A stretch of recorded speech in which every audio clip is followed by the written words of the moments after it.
மண்முனை தென்னெருப்பேட்டு பிரதேச சபையினுடைய தவிசாளர் தெரிவிலே நடந்த ஒரு திட்டத்தை பற்றி நாங்கள் சொல்ல வேண்டும். மிக முக்கியமான ஒரு திட்டம். அது நடந்த ஒரு சம்பவத்தை பற்றி நாங்கள் மிக முக்கியமாக சொல்ல வேண்டும். இந்த மண்முனை தென்னெருப்பேட்டு சபையை பொறுத்தளவிலே இந்த சபையினுடைய எண்ணிக்கை இவ்வாறு இருந்தது சொன்னால், இலங்கை தமிழரசு கட்சிக்கு 8 ஆசனங்கள், சுயேட்சை குழுக்களுக்கு 2 ஆசனங்கள், சமகிஜன பலவேகி அதாவது ஐக்கிய மக்கள் சக்திக்கு 1 ஆசனம், தமிழ் மக்கள் விடுதலை புலிகள் கட்சிக்கு 2 ஆசனங்கள், அதே நேரத்திலே தேசிய மக்கள் சக்திக்கு 6 ஆசனங்கள், மொத்தமாக 20 ஆசனங்கள் இந்த மண்முனை தென்னெருப்பேட்டு சபையில் இருந்தது. அந்த வகையிலே எங்களுக்கு இலங்கை தமிழரசு கட்சிக்கு ஒரு சுயேட்சை குழுவினுடைய ஆதரவும், அதோட ஐக்கிய மக்கள் சக்தியினுடைய 1 உறுப்பினருடைய ஆதரவும், அதோடு சேர்த்து எங்களுக்கு 8 உறுப்பினருடைய ஆதரவு தமிழரசு கட்சி இருந்தது. அந்த வகையிலே 10 உறுப்பினர்கள் எங்களுக்கும் வெளியிலே 10 உறுப்பினர்கள் இருந்தது. இதிலே இந்த 20வது நான் முதல் குறிப்பிடாத அந்த உறுப்பினர் 20வது உறுப்பினர் ஜனநாயக தமிழ் தேசிய கூட்டமைப்புடைய சங்கு சின்னத்திலே போட்டி போட்டு வந்த கோவிந்தன் கருணாகரன் டெலோ கட்சியினுடைய செயலாளர் நாயகத்துடைய சொந்த மருமகன் தான் அந்த சங்கு சின்னத்துடைய பட்டியல் ஆசனத்தை ஜனா அவர்கள் வழங்குகிறார். கோவிந்தன் கருணாகரன் ஜனா பல சம்பவங்களுக்கு குற்றச்சாட்டுகள் அவருக்கு எதிராக இருக்கின்றது. அந்த கோவிந்தன் கருணாகரன் ஜனா அவர்கள் தமிழ் டெலோ கட்சியுடைய செயலாளர் நாயகம், அத்தோடு கஜேந்திரகுமார் பொன்னம்பலம் அவர்கள் ஒரு தமிழ் மக்கள் பேரவையோ ஏதோ ஒன்று உருவாக்கியிருக்கின்ற அதிலே கையெழுத்திட்டு செல்வம் அடைக்கல்நாதனுக்கு பதிலாக அந்த பேரவையிலே டெலோவின் சார்பிலே கையெழுத்திட்டு அவர். இதிலே மக்கள் விளங்கிக் கொள்ள வேண்டிய இந்த முக்கியமான செய்தி, இன்று நடந்த இந்த தெரிவிலே நாங்கள் இலங்கை தமிழரசு கட்சி ஜனா அவர்களுடைய ஆதரவை, டெலோவினுடைய ஆதரவை, சங்கு சின்னத்திலே போட்டு வந்த ஜனநாயக தமிழ் தேசிய கூட்டமைப்பினுடைய டெலோவினுடைய ஆதரவை நாங்கள் கேட்டிருந்தோம். அந்த வகையிலே டெலோவினுடைய ஆதரவை அவர் தருவதற்கு பல நிபந்தனைகள் முன்வைத்திருந்தார். அதே நேரத்தில் நாங்கள் இலங்கை தமிழரசு கட்சியினை சேர்ந்த நாங்கள் செல்வம் அடைக்கல்நாதன் டெலோவினுடைய தலைவர், அத்தோடு சுரேன் குருசுவாமி அந்த கட்சியினுடைய தேசிய அமைப்பாளர், அதோடு என்னுடைய முன்னாள் பாராளுமன்ற உறுப்பினர் அண்ணன் வினோ நூராதலிங்கம், அத்தோடு மட்டக்களப்பு மாவட்டத்தினுடைய முன்னாள் மாகாண சபை உறுப்பினர் பிரசன்னா இந்திரகுமார், இவர்களுடன் நாங்கள் பேசியிருந்தோம். இவர்கள் 4 பேரும் செல்வம் அடைக்கல்நாதன் நான் பேர் குறிப்பிட்ட 4 பேரும் இலங்கை தமிழரசு கட்சிக்கு நாங்கள் கட்டாயமாக ஆதரவு தருவோம் என்று சொல்லியிருந்தார்கள். நான் நினைக்கிறேன் அவங்க மனப்பூர்வமாக அந்த ஆதரவை தர தயாராக இருந்தார்கள். ஆனால் கோவிந்தன் கருணாகரன் அவர்கள் இன்று அந்த ஆதரவை இலங்கை தமிழரசு கட்சிக்கு வழங்காமல் தேசிய மக்கள் சக்தி என்பிபியினுடைய இந்த சபையிலே முன்வைத்த வேட்பாளருக்கு ஆதரவாக அவருடைய சொந்த மருமகன் சங்கு சின்னத்திலே போட்டி வந்து சொக்கன் என்று அழைக்கப்படுறவர் வாக்களித்தார். வாக்களிப்பிலே தேசிய மக்கள் சக்தியினுடைய வேட்பாளர் தவிசாளராக தேசிய மக்கள் சக்தி முன்வைத்த வேட்பாளரை வெற்றி பெற செய்வதற்காக ஜனநாயக தமிழ் தேசிய கூட்டமைப்பு இன்று செயல்பட்டிருக்கின்றது.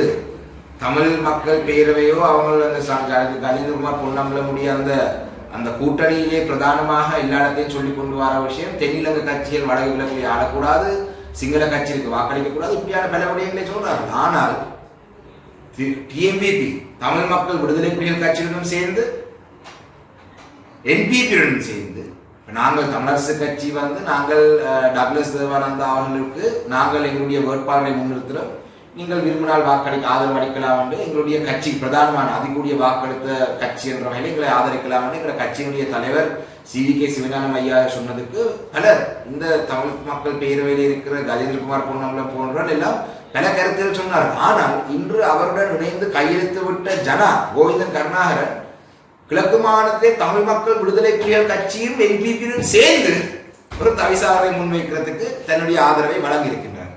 அந்த வகையில் இந்த அறிவித்திலே சொல்ல வேணும், இது சங்கினுடைய முடிவில்லை, டெலோவினுடைய முடிவில்லை என்று சொன்னால் அண்ணன் செல்வம் அடைக்கல்நாதன் அவர்கள் உடனடியாக கோவிந்தன் கருணாகரன் ஆகிய ஜனாவை இந்த டெலோ கட்சியினுடைய செயலாளர் நாயகர் பதவி நீக்க வேணும், சங்க கட்சியிலே இருந்து அவரை நீக்க வேணும். இல்லை என்றால் நீங்கள் அனைவரும் ஒன்றாக சேர்ந்துதான் இந்த என்பிபி டிஎம்பிபி கூட்டை வெற்றி பெற செய்ய நீங்கள் செயல்பட்டிருக்கீங்கன்றதை தான் நாங்கள் ஏற்றுக்கொள்ள வேணும்.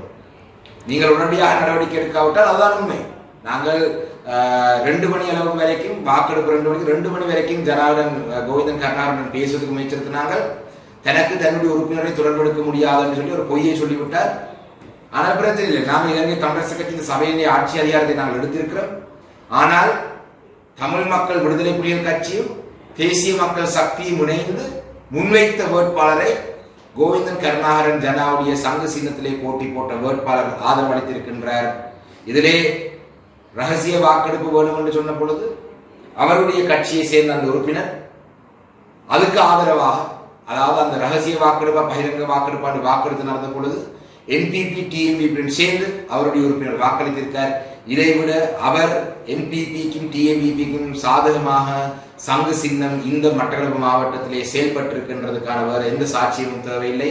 அந்த வகையிலே கஜேந்திரகுமார் பொன்னம்பலம் அவர்கள் சொல்லியிருந்தார், தங்களுடைய கட்சியை சேர்ந்த யாராவது இபிடிபியுடன் பேச்சுவார்த்தையில் ஈடுபட்டிருந்தால் நாங்கள் அவங்களை நீக்குவோம் என்று அண்ணன் சித்தார்த்தன் அவர்கள் இபிடிபியுடன் பேசியதாக இபிடிபியினுடைய தலைவர் டக்ளஸ் தேவானந்தா அவர்கள் சொல்லியிருக்கிறார். அது செய்தியிலேயும் வந்திருந்தது. அப்படி என்று சொன்னால் இன்று ஜனா அவர்கள் நேரடியாக இதை செய்திருக்கிறார். இந்த கேவலமான செயல்பாடு, என்பிபியுடன் சேர்ந்து ஆட்சி அமைக்கிறதுக்கு அடுத்த கேவலமான செயல்பாடை முன்னிட்டு திரு கஜேந்திரகுமார் பொன்னார்கள் சவால் விடுகின்றேன். உங்களுடன் பக்கத்திலே இருந்து தமிழ் மக்கள் பேரவையோ ஏதோ உங்களுடைய அமைப்பிலே ஒரு கையொப்பம் விட்ட முடிந்தால் ஜனாவை நீங்கள் நீக்கி காட்டுங்கள். செல்வம் அடைக்குநாதன் அவர்களும் டெலோ செயலாளர் நாயகத்தை நீங்கள் முடிந்தால் நீக்கி காட்டுங்கள். ஆனால் இந்த இடத்திலே டெலோவை சேர்ந்த இந்த தலைவருடைய சொல்லை மதிக்காம கோவிந்தன் கருணாகரன் அவர்கள் நடந்து கொண்டிருக்கிறதை தான் நான் நினைக்கின்றேன். அந்த வகையிலே இதிலே இருந்து நீங்கள் கோவிந்தன் கருணாகரனை இந்த பதவியில் இருந்து நீக்காவிட்டால் உண்மையிலே நீங்கள் என்பிபிக்கு சார்பான ஒரு கட்சியாகத்தான் இந்த மக்கள் முன்னிலே நீங்கள் போவீங்கன்றதை நீங்கள் மனதிலே வைத்திருக்க வேண்டும். அதுக்கு பிறகு நாங்கள் என்பிபியை எதிர்க்க வேண்டும். எல்லாம் யாழ்ப்பாணத்திலே வடக்கு மாநிலத்திலே நீங்கள் தயவு செய்து முன் வந்து நடிக்க வேண்டாம் என்றதை இந்த இடத்தை சொல்கிறோம். என்றால் கடந்த ஒரு நாட்களாக நடந்த அனுபவங்களை வைத்து முன்வை சொல்கின்றேன். மட்டக்களப்பு மாநகர சபை தேர்தலுக்கு பிறகும் நான் இந்த பகிரங்கமான நான் இந்த அறிக்கையை சொல்லவில்லை என்றால் அவங்களுடைய ஆதரவு இல்லாமலே நாங்கள் ஆட்சேபிக்கலாம். அதே நேரத்திலே சங்கு சின்னம் போட்டி போடவில்லை. ஜனாவினுடைய சில உறுப்பினர்கள் ஒரு சுயேட்சை குழுவாகத்தான் செயல்பட்டார்கள். அந்த வகையில் அவர் சொல்லாமல் அது சங்குக்கும் இதுக்கும் தொடர்பு இல்லை என்றபடியா நான் இந்த செய்தியை வெளிப்படுத்தவில்லை. ஆனால் மாநகர சபையிலே ஜனாவினுடைய உறுப்பினர்கள் கோவிந்தன் கருணாகரனுடைய உறுப்பினர்கள் என்பிபி டிஎம்பிபி ஆட்சிக்கு ஒரு கூட்டை ஆட்சிக்கு மாநகர சபையிலே மட்டக்களப்பு மாநகர சபையை ஆட்சி கொண்டு வரதுக்கும் சேர்ந்து செயல்பட்டதை இந்த இடத்துல நான் பகிரங்கமாக சொல்கின்றேன் என்பதை பகிரங்கமாக சொல்லி நாங்கள் இலங்கை தமிழரசு கட்சி தனித்துவமாக நின்று மட்டக்களப்பிலே நாங்கள் ஆட்சி அமைக்கின்றோம். அடுத்த 3 சபைகளிலே நாங்கள் ஆட்சி அதிகாரத்தை குடிக்கிறதுக்கான நடவடிக்கையை நாங்கள் எடுப்போம் என்றதையும் இந்த இடத்திலே சொல்கிறோம். நன்றி.